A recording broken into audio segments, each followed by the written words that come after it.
உலக மக்கள் அனைவருக்கும் வேல்ஸ் அகாடமி ட்ரஸ்ட் சேனல் மூலம் பணிவான வணக்கங்கள். வாழ்வில் அனைவற்றும் பெறுவதற்கு நாம் கூறுவதை கேளுங்கள் என்று பொதுவான அட்வைஸ் கூறுவதற்கு உருவாக்கப்பட்ட சேனல் அல்ல இது. அனைத்தும் நமக்காக உலகம் உருவான போதே கடவுளால் நமக்காக கொடுக்கப்பட்டதை, நாம் பெற தவறவிட்டதை எப்படி பெற்று அதை தொடர்ந்து அனுபவிக்க நடைமுறையில் என்னென்ன செய்ய வேண்டும், பரிகாரம் மூலமாக அடைய முடியாது என்பதை மனதில் வைத்து கொள்ள வேண்டும். மேலும் நாம் நம்மை உருவாக்கிய கடவுளிடம் எப்படி உறவாடி அவரின் கருணையால் பெற, அதுவும் நம்மால் மட்டும்தான் முடியும் என்பதை மிகவும் எளிமையாகவும் உறுதியாகவும் சுயநலம் இல்லாமலும் மேலும் உண்மையாகவும் கேட்டு நடைமுறையில் பயன்படுத்தினால் மட்டும் போதும் வாழ்க்கை இனிமையாக மாறும். டாக்டர் விஜய நம்பியார் அவர்களின் 23 வருட அனுபவத்தில் அவர்கள் கூறிய நடைமுறையை உண்மைகளை நான் கேட்டு அனுபவித்ததை உலக மக்களுக்கும் கேட்டு நடைமுறையில் பயன்படுத்தி பயனடையுங்கள். கடவுளுக்கு நன்றி, நன்றி, நன்றி.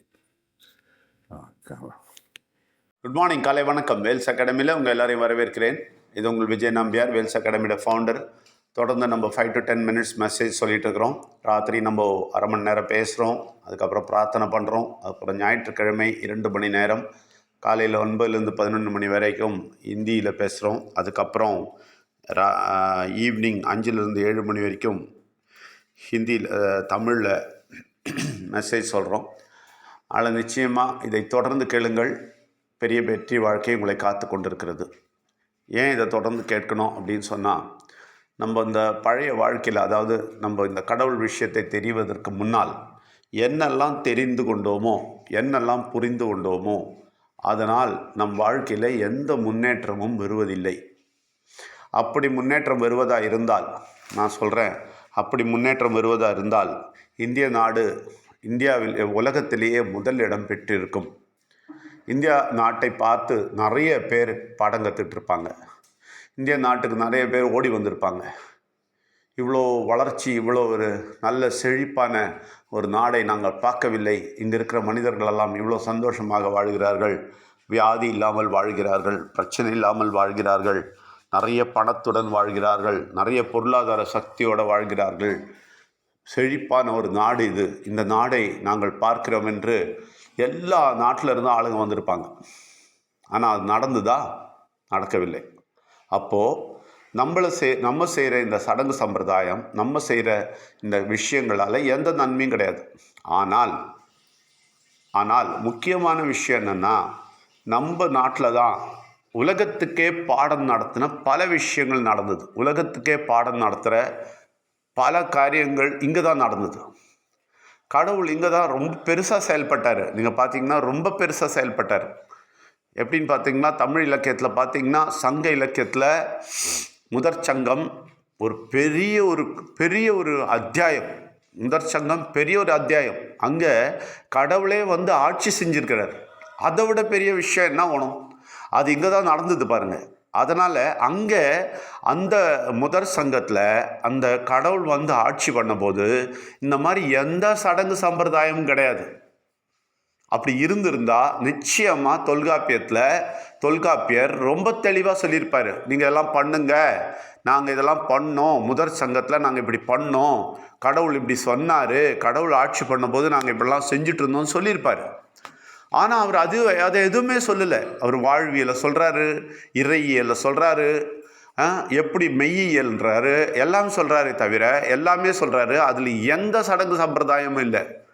எப்படி நீங்கள் உள்ளத்தில் சிந்திக்க வேண்டும், எப்படி வாழ வேண்டும், எப்படி கடவுளுடன் உறவாட வேண்டும், எப்படி கடவுளோடு இருக்க வேண்டும், இதை தான் சொல்கிறாரு.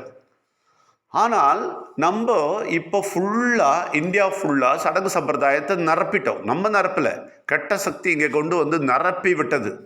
மற்ற பாஷைகள்லையும் எல்லா பாஷையும் எடுத்துகிட்டு வந்து திணித்து பெரிய காரியம் சொல்லிட்டு தமிழையே காணாமல் பண்ணி பாருங்கள், இந்தியா முழுசையும் கெடுத்து கட்டி கொடுத்து கொட்டிச்சவராக்கியாச்சு. ஆனால் கடவுள் சும்மா இருக்க மாட்டார். அதனால தான் யாருன்னா எழுப்பி திருப்பி எதனால் செய்ய பார்ப்பார். அதனால் கடவுள் தொடர்ந்து செயல்பட்டு கொண்டிருக்கிறார். கெட்ட சக்தி தொடர்ந்து தோற்கடிக்கப்படும்.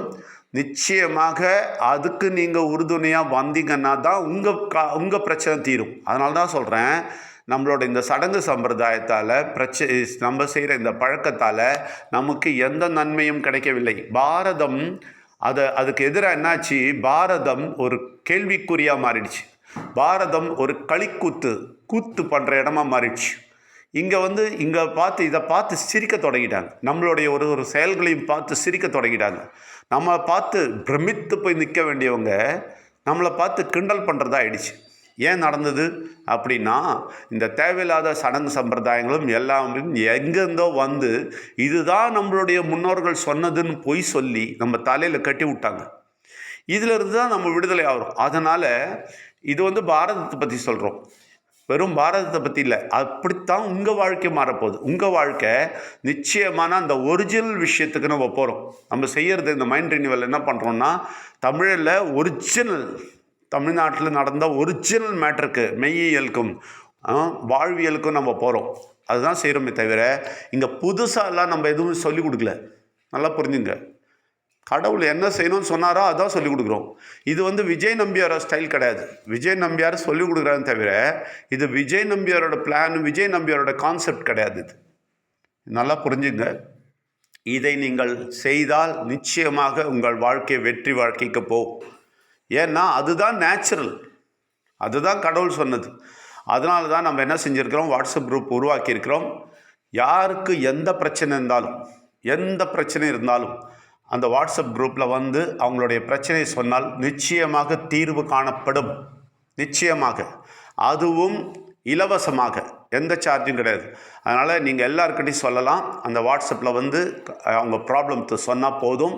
அதனால் அவங்க நேமு, நம்பரு, அப்புறம் அந்த இடம், இது 3 சொல்லிட்டாங்கன்னா அவங்கள நம்ம அந்த வாட்ஸ்அப் குரூப்பில் இன்வால்வ் பண்ணுவோம். அவங்க ஆனால் பிரச்சனையோட வர வேண்டும், சும்மா சேரக்கூடாது. சும்மா வாட்ஸ்அப் குரூப்பில் உட்காந்து கதை கேட்குறவங்க நமக்கு வேண்டாம். யாருக்கு பிரச்சனை தீரணும்னு இருக்கோ அவங்கள மட்டும் வர சொல்லுங்கள். நிச்சயமாக அவங்க எந்த பைசாவும் தர வேண்டாம் அப்படின்றத ரொம்ப தெளிவாக சொல்லுங்கள். எல்லாருக்கும் சொல்லிக் கொடுங்க. இந்த மெசேஜும் எல்லாருக்கும் கொடுங்க. இதையும் நம்ம அந்த வாட்ஸ்அப்பில் போடுவோம். அதனால் தொடர்ந்து இதை கேளுங்கள். நிச்சயமாக வெற்றி வாழ்க்கையை அனுபவிங்கள். மற்றவர்களுக்கும் கொடுங்கள், மற்றவர்களுக்கும் சொல்லுங்கள். அவங்களுடைய நேம், நம்பர், அவங்களுடைய இடம், இது 3 மட்டும் எங்கள் வாட்ஸ்அப்பில் அனுப்பிச்சிங்கன்னா நிச்சயமாக அதை நாங்கள் அந்த இதில் இன்க்ளூட் பண்ணுவோம்.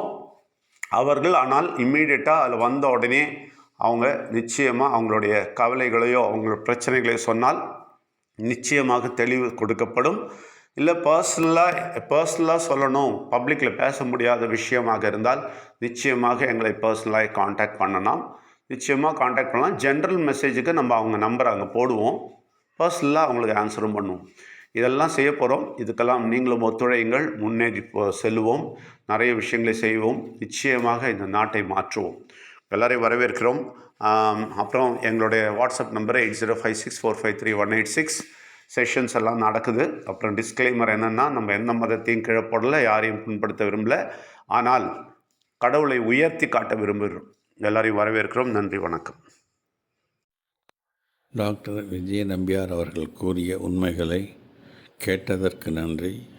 அதை நீங்கள் அனுபவித்து பயன்படுத்தி மற்றவர்களிடம் கூறுங்கள். கடவுளுக்கு நன்றி, பிள்ளையானவருக்கு நன்றி, உயிரானவருக்கு நன்றி, நன்றி, நன்றி.